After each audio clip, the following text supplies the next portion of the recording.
दोस्तों Jayaprakash power ventures limited की बात करें तो यहाँ पे स्टॉक के अंदर अपर सर्किट लग गया है और पिछले कुछ दिनों से तेजी का वातावरण फिर से बनना शुरू हुआ है। जो स्टॉक पिछले 2-3 महीनों से बिल्कुल आप देखें तो एक तरह से कंसोलिडेटेड मोड में चला गया था, उसमें फिर से करंट लौट के आया है। और इसके पीछे है सबसे बड़ी खबर कि कंपनी ने अपने Q2 की तैयारी कर ली है और इसकी जानकारी एक्सचेंज को दी गई है। दूसरी तरफ जेपी एसोसिएट से भी कुछ बड़ी अपडेट निकल के आ रही है। जेपी एसोसिएट जो एक तरह से देखें तो बैंक करप्सी की कार्रवाई से गुजर रही है, वहाँ पे कंपनी की तरफ से एजीएम हो चुकी है और एजीएम से भी रिजल्ट आ चुका है। आगे की क्या संभावना उसको समझेंगे और जेपी पावर में क्या इस समय हमें इन्वेस्टमेंट करना चाहिए। फंडामेंटली कंपनी कितनी मजबूत है, क्योंकि कंपनी ग्रीन एनर्जी के प्रोजेक्ट भी करती है, कंपनी का हाइड्रो इलेक्ट्रिक पावर प्लांट भी है और आने वाले समय कुछ और बड़े प्रोजेक्ट कर सकती है कंपनी की खुद की 2 कोल माइंस भी है। क्या दाव लगाना चाहिए? लेकिन फ्रेंड्स उससे पहले अगर आप पहली बार हमारे चैनल पे आए तो चैनल को सब्सक्राइब कर दीजिए, एक बेल आइकॉन दबा दीजिए ताकि जब भी नया वीडियो बने पहला नोटिफिकेशन आपको मिले। वीडियो पसंद आए तो लाइक से जरूर कीजिए। चलो फ्रेंड्स वीडियो स्टार्ट करते हैं। मैं हूँ आपका दोस्त SP दवे और हमारे अपने चैनल ऑनलाइन कमाई में आपका बहुत बहुत स्वागत है। तो सबसे पहले जेपी पावर के कारोबार की बात कर ले तो आज स्टॉक की शुरुआत ही पॉजिटिव हुई 18.72 पर। क्लोजिंग देख सकते हो कि कल की 18.24 के आसपास थी और यानी अब देख सकते हो कि बेहतर शुरुआत हुई और इंट्राडे में इसने 18.60 का लो बनाया, यानी स्टॉक के अंदर आज गिरावट बिल्कुल नहीं हुई, लेकिन तेज़ी काफ़ी अच्छी बनी और 19.15 पर 5% का अपर सर्किट लग गया। तो काफ़ी बेहतर कर रहा है। पिछले 3 ट्रेडिंग सेशन से हम यहाँ पे तेज़ी की संभावना को देख रहे हैं। तो ये स्टॉक बहुत समय से 17 के आसपास कंसोलिडेट हो रहा था। आप ये क्लियरली देख सकते हो। इसकी प्राइस हमने पूरे सितंबर में 17 के आसपास देखी है। एक दिन जरूर ये 17 से भी नीचे उतर गया था, वो था 19 सितंबर, लेकिन उसके बाद फिर से इसने 17 के स्तर को छुआ और 17-18 के आसपास लगातार बना रहा। फाइनली पिछले 3 ट्रेडिंग सेशन से यहाँ पे तेज़ी बनी और अब इसने फिर से 19 को छू लिया है और ये आप देखें तो पूरे सितंबर में पहली बार इसने 19 को छुआ है। तेज़ी का संभावना बनने लगी है। वैसे आप देख ही सकते हो कि 8.3552 का लो है, लेकिन हाई 24 का जो 2-3 महीनों पहले बनी थी हाई अभी उस लेवल से नीचे है, लेकिन अब लग रहा है कि इस बार ये नई हाई बना सकता है और काफ़ी अच्छा लग रहा है स्टॉक। लगातार मैंने कहा है आपको कि जेपी पावर में वो संभावना है कि आने वाले समय मल्टीबैगर बन सकता है, बिल्कुल सुजलॉन और रिलायंस पावर जैसा। अभी फिलहाल इसकी ऑल टाइम हाई 143 के आसपास है, उस लेवल से स्टॉक बहुत नीचे है। तो देख सकते हो कि 19 साल में जेपी पावर का शेयर 37% से अधिक फिलहाल टूट चुका है। 22 अप्रैल 2005 को इसकी जो प्राइस थी वो 30.75 के आसपास थी, जो आज 19.15 के आसपास है।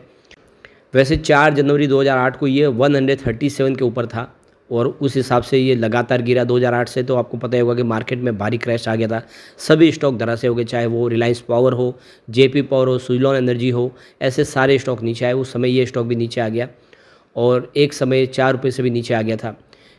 वैसे तो कोविड काल में तो ये 50 पैसे के आसपास आ गया था, लेकिन पिछले 6 महीनों में 20% की इसने तेज़ी बताई है और एक साल में इसने 30% का पॉजिटिव रिटर्न दिया है। अब यहाँ पे जेपी पावर की तरफ से एक्सचेंज को जानकारी दी गई नोटिस के माध्यम से कि कंपनी ने अपनी इनसाइड ट्रेडिंग के लिए ट्रेडिंग विंडो को क्लोज करने का फैसला किया आज से। और इसके पीछे वजह ये है कि सेबी का रूल्स है कि एक बार जब रिजल्ट तैयार हो जाता है उसके बाद में उसका कोई भी गैर फ़ायदा न उठाए। जो कंपनी से संबंधित, चाहे वो प्रमोटर हो, बोर्ड के मेंबर हो या एम्प्लॉयज़, वो ट्रेडिंग करेंगे तो उनको पता है कि इसके अंदर रिजल्ट कैसा, पॉजिटिव या नेगेटिव, उसके हिसाब से वो अपना फ़ायदा ले सकते हैं। और इसीलिए सेबी ने रूल्स बनाए कि एक बार रिजल्ट डिक्लेयर होने के पहले और रिजल्ट बन जाने के बाद सेबी के रूल्स के तहत इनसाइड ट्रेडिंग के लिए ट्रेडिंग विंडो क्लोज रहेगी। तो यह 1 अक्टूबर 2023 या 24 यानी आज से इनसाइड ट्रेडिंग के लिए ट्रेडिंग विंडो क्लोज हो चुकी है सेबी के रूल्स के तहत। और ये ट्रेडिंग विंडो तभी खुलेगी जब कंपनी अपना Q2 का रिजल्ट डिक्लेयर कर देगी, उसके 48 घंटे के बाद में ही नॉर्मल ट्रेडिंग हो पाएगी। तो फिलहाल ट्रेडिंग विंडो क्लोज हो गई है। अब अगर हम पिछले 3-4 साल के रिजल्ट की बात करें तो कंपनी के रिजल्ट काफ़ी बेहतर रहे। कंपनी लगातार इंप्रूव कर रही है।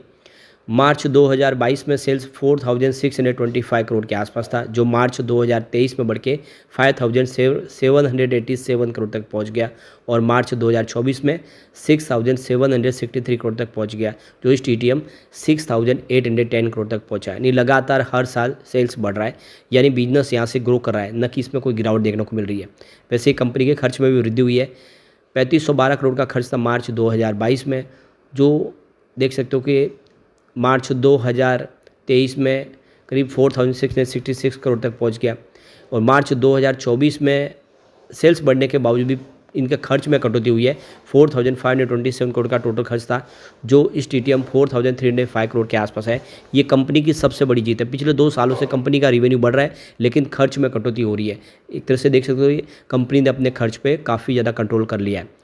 अब ऑपरेटिंग प्रॉफिट देखें तो उसमें भी ज़बरदस्त वृद्धि हुई है। देख सकते हो कि मार्च 2022 में 1,113 करोड़ के आसपास था, जो इस टीटीएम 2,505 करोड़ तक पहुंच गया। यानी जो ऑपरेटिंग प्रॉफिट है वो डबल हो चुका है 2-3 सालों में।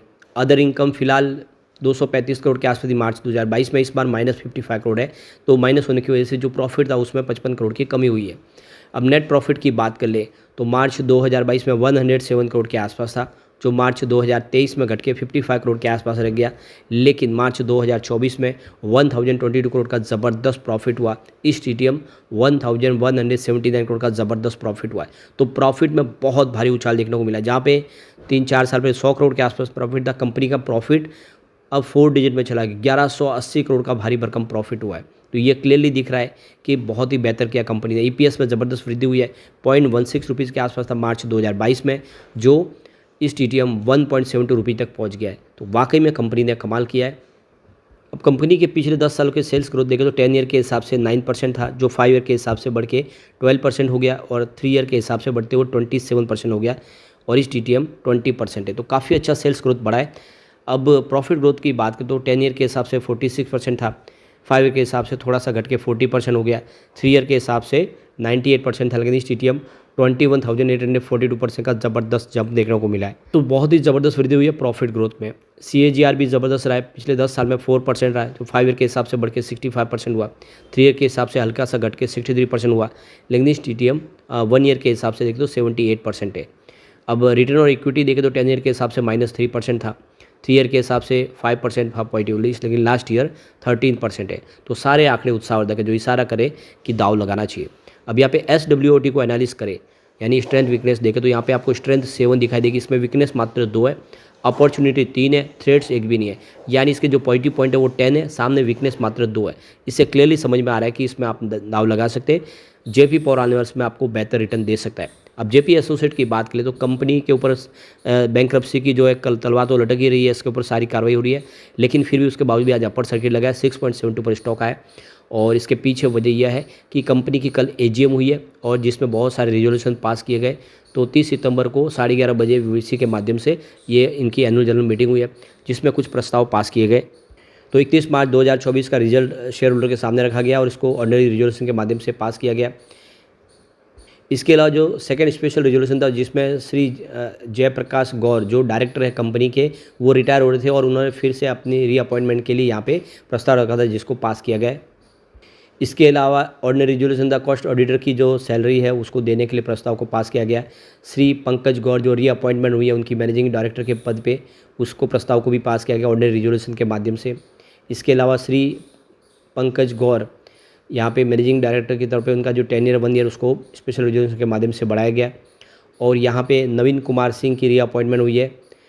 देख सकते हो कि वोल टाइम डायरेक्टर होंगे कंपनी के, ये ऑर्डिनरी रेजोल्यूशन के माध्यम से पास किया गया है। इसके अलावा नवीन कुमार की जो सैलरी है उसके प्रस्ताव को भी पास किया गया। तो ये कुछ प्रस्ताव रखे गए थे जिनको पास किया गया। तो कुल मिला के देख सकते हो कि आने वाले समय जेपी एसोसिएट का भी कुछ निपटारा होता है वो दिखाई देगा। यहाँ पे क्रेडिटर्स की मीटिंग हुई है, COC की जो मीटिंग है जिसमें कुछ बड़े फैसले लिए गए। तो लगातार मीटिंगें हो रही है, जल्दी निपटारा हो जाएगा और लोगों को इससे कुछ राहत मिल जाएगी।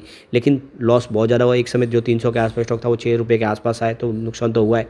लेकिन जेपी पावर के लिए चिंता की कोई बात नहीं। जेपी पावर ने यह भी कहा है कि जो उनकी मुख्य कंपनी है जेपी एसोसिएट से उनका कोई डायरेक्ट संबंध नहीं है, उनका पूरा बोर्ड अलग है और कंपनी का कारोबार अलग है, इसलिए उसमें प्रॉब्लम भी आती है तो जेपी पावर को प्रॉब्लम नहीं होगी। इसलिए जेपी पावर में दाव लगाना चाहिए, आने वाले समय मालामाल कर सकता है। लेकिन फ्रेंड्स, कोई भी इन्वेस्टमेंट करने से पहले अपने फाइनेंशियल एडवाइजर बड़े ले लें या अपना खुद का रिसर्च करें, क्योंकि मैंने वीडियो आपके एजुकेशनल पर्पज़ के लिए ही बनाए। वीडियो पसंद आए तो लाइक से जरूर कीजिए और चैनल को सब्सक्राइब कर दीजिए। Thank you friends.